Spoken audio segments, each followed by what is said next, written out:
ED ने चौथा समन भेजा अरविंद केजरीवाल को और उनसे पूछताछ करना चाहिए।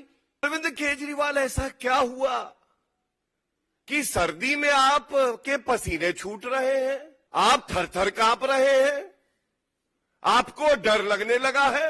आप घोटाले के किंगपिन हो, लेकिन इतनी हिम्मत नहीं पड़ रही कि जाके ईडी के प्रश्नों का सामना कर सको। आप क्यों नहीं कोर्ट जाके सारे साक्ष्य दलील अपनी रख दें? और मैं पुनः कहूंगा, दूध का दूध और शराब की शराब हो जाने दीजिए। मैं केवल याद दिला दूं भारतीय राजनीति के गजनी को, जिनकी याददाश्त चली गई, कि ये आपका वक्तव्य है अरविंद केजरीवाल जी कि मैं भारतीय राजनीति में कदम इसलिए रख रहा हूं कि मुझे भ्रष्टाचार को खत्म करना है। ये प्रेस वार्ता जो है, जैसा सभी न्यूज चैनल्स पे चल रहा है, भारत में सबसे बड़ा कट्टर बेईमान पापी आपका कन्वीनर अरविंद केजरीवाल कांप रहा है थर-थर, सर्दी में निकल रहे हैं पसीने, अंदर से हुआ है बहुत उसमें डर। और क्यों? कारण ये है कि ईडी ने चौथा समन भेजा अरविंद केजरीवाल को और उनसे पूछताछ करना चाहिए। ये तो न्याय संगत है, कानून संगत है, लेकिन अरविंद केजरीवाल, ऐसा क्या हुआ कि सर्दी में आप के पसीने छूट रहे हैं, आप थर थर कांप रहे हैं, आपको डर लगने लगा है? आपको ये जानकारी हो गई है कि जेल की सलाखों के पीछे जो आरोपी बैठे हैं, जिनको ये कट्टर ईमानदार बताते थे, जो निकले कट्टर बेईमान, पूर्व उप मुख्यमंत्री मनीष सिसोदिया और सांसद संजय सिंह कह रहे हैं, मेरे भैया शराब घोटाले के किंगपिन कट्टर बेईमान अरविंद केजरीवाल हमारे पास कब आओगे? हम व्याकुल हैं, हम चाहते हैं कि जेल की सलाखों के पीछे आप आइए और एक नया घोटाला करें। जैसे मसाज घोटाला किया था, मसाज करवा रहे थे पॉक्सो एक्यूज से, वैसे ही जब शराब घोटाले के किंगपिन अंदर जाएंगे, जो अब यकीन हो रहा है कि इनको अंदर जाना पड़ेगा, और ये बड़ी जिम्मेदारी से मैं कहता हूं, एक मुख्यमंत्री जो कि संविधान की शपथ लेता है, वो कहता है मैं संविधान और कानून का पालन करूंगा और उसकी रक्षा करूंगा। पहला समन, विधानसभा चुनाव है इसलिए नहीं जा पाऊंगा जी। दूसरा समन, विपासना करनी है मुझे, मैं इसलिए नहीं जाऊंगा। तीसरा समन, लोकसभा के चुनाव की शुरुआत हो चुकी है। आज चौथा समन आया और बताया ये जा रहा है, आप सब पत्रकार बंधुओं को ज्यादा जानकारी होगी। एक अवार्ड सेरेमनी थी, नाम था एक्सेलेंस इन एजुकेशन अवार्ड। वहां पे हमारा जो देश का भविष्य है, दिल्ली का भविष्य है, उन बच्चों को पुरस्कृत कर रहे हैं। जनता दिल्ली की और देश की ये कह रही है, अरविंद केजरीवाल तो केवल एक्सेलेंस इन करप्शन अवार्ड में मुख्य अतिथि बने और एक कोचिंग सेंटर खोले, किस तरह से घोटाले होंगे।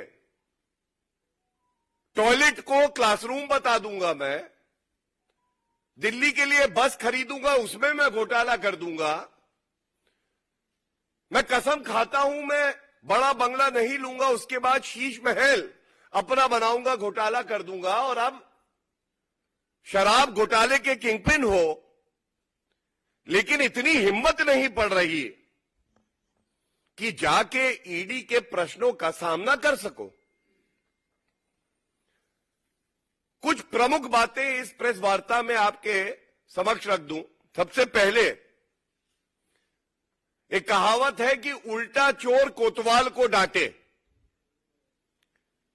तो आज ये कहना गलत नहीं होगा, शराब घोटाले के किंगपिन ईडी को बता रहे हैं कि तुम अपना समन वापस लो।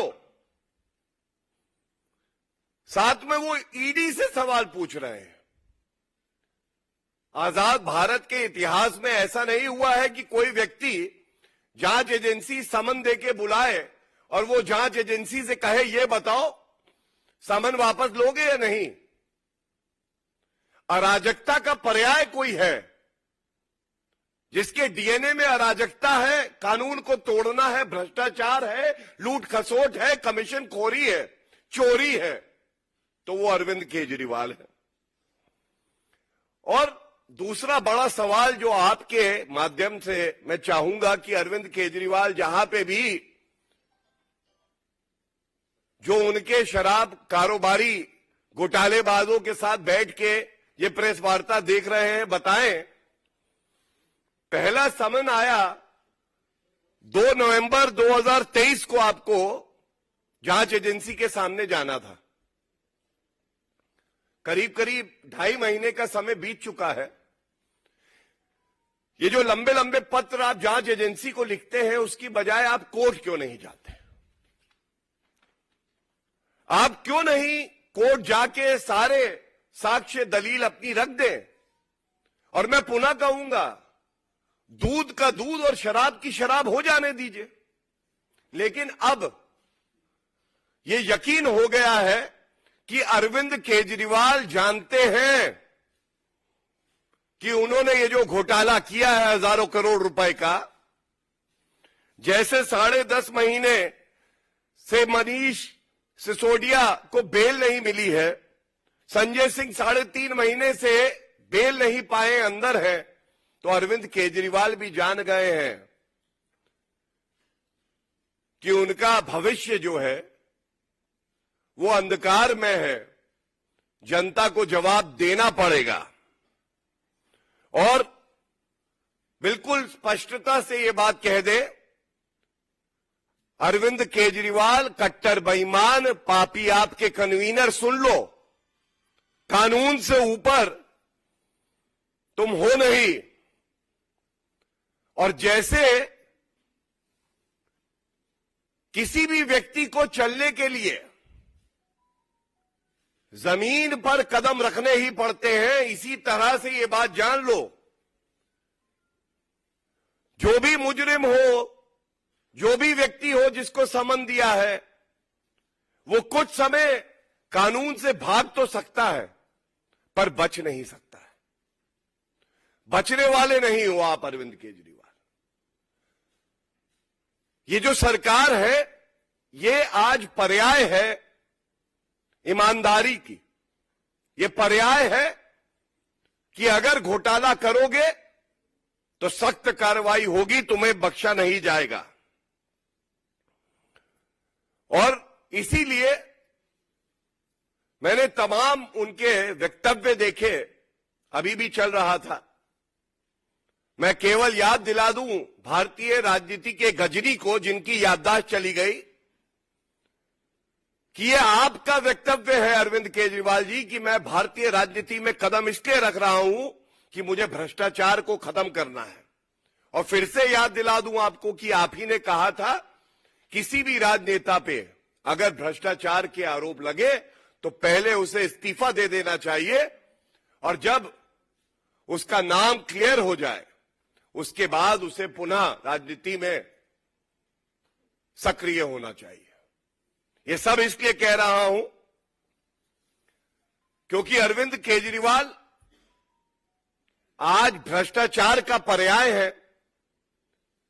और जो गंदगी उन्होंने मचाई है, जो उदाहरण उन्होंने जनता के बीच में पेश किया है, यह चिंताजनक है कि एक मुख्यमंत्री आज भारत के संविधान को तार-तार कर रहा है और अपनी जवाबदेही से भाग रहा है। ये बचने नहीं पाएंगे।